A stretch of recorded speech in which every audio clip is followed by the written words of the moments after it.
kā šajā pavasarī ir nostrādājis kariks. Šajā kontroles lauciņā varam redzēt ļoti izplatītu gan septoriozi, gan miltrasu. Aktuālākais tauriņdzēšu sējumos joprojām vēl ir nezāļu ierobežošana.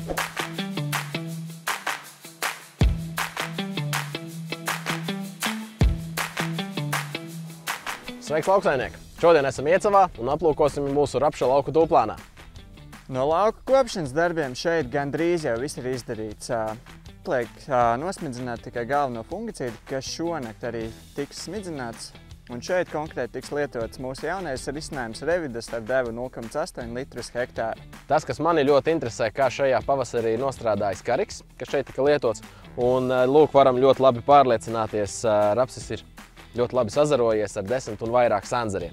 No lauka kopšanas darbiem šeit gandrīz viss jau ir izdarīts. Tūlīt jau dosimies uz kviešiem, bet stāvot šajā laukā, pārņem nedaudz sentiments. Tieši tā, šeit ir iesaukusies mūsu filmētāja karjera. Tagad atgriežamies rubrikā Toreiz un tagad. Atrodamies Iecavas novadā, zemnieku saimniecības Bērziņa rapšu laukā.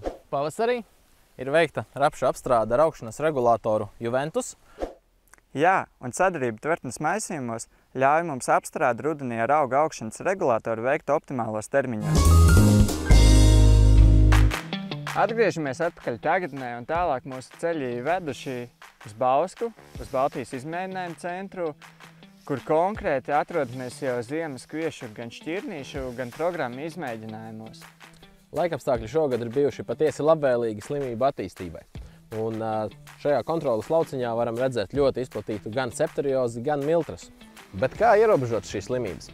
Ideāli piemērots risinājums, kas no šī gada ir pieejams Latvijas lauksaimniekiem, ir jaunais BASF risinājums Kapelo Revī.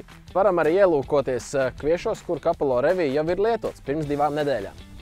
Un, ja salīdzināt, es biju piebraucis tieši 2 nedēļas atpakaļ, ka varēja salīdzināt, ko dara slimības, tad šeit var redzēt miltrase, kas tajā brīdī sāka veidoties, ir skaisti apturēta. Viņa šeit uz augšu vispār vairs nav gājis. Tas pats attiecināms arī uz pelēku plankumainību. Tik, cik viņa bija uz apakšējām lapām, arī tā augstāk vairāk nav tikusi. Papildus arī lieliskai slimību kontrolē, vismaz vizuāli uz aci, šeit liekas apstrādātais variants ir zaļāks nekā kontroles variantā bez fungicīda. Izmantojot N-testeri pārbaudīsim, vai tiešām lietojot Kapelo Revī, mēs uzlabojam slāpekļu izmantošanos augā.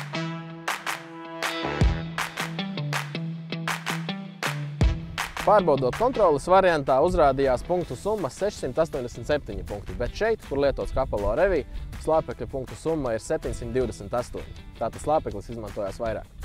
Laiks nestāv uz vietas un straujiem soļiem patiesībā jau tuvojās laiks, kad būs jāizšķirās par T2 fungicīdu smidzinājumu kviešos. Īsts atgādinājums tikai no mūsu BASF puses. Mūsu rekomendācija būtu mainīt azeles starp T1 un T2 fungicīdu smidzinājumiem. Respektīvi, ja kā pirmais fungicīds ir lietots kāds no Revisela saturošiem risinājumiem, kā Balāja, Flexstī vai jaunais Kapelo Revī, tad mūsu rekomendācija kā T2 fungicīdu būtu izvēlēties prieksoru plus kurbatūru. Savukārt, ja T1 risinājums ir bijis prieksors ar kurbatūru vai Comet Pro Inox, tad kā T2 risinājumu izvēlamies uz Revisol bāzes balstītu. Tie būtu Balāja, Revitrex vai Balāja plus Imtrex.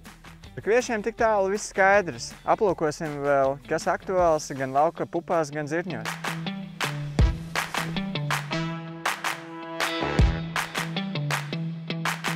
Aktuālākais tauriņdzēšu sējumos joprojām vēl ir nezāļu ierobežošana.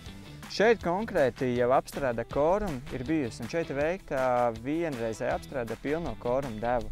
Bet saimniecības, kuras vēl tikai plāno apstrādi ar korumu un ir izvēlējušās lietot dalīto apstrādi, svarīgi nepāraudzēt nezāles, tikko tās ir dīglapu stadijā, lietojam pirmo pusdevu koruma un pēc 10 līdz 14 dienām lietojam otru pusi. Lai arī sezona ir pašā karstumā, neaizmirstam un izmantojam iespēju augšuplādēt pavadzīmes BASF kvalitātes kampaņā Agromels un izmantot kādu no noderīgajām balvām.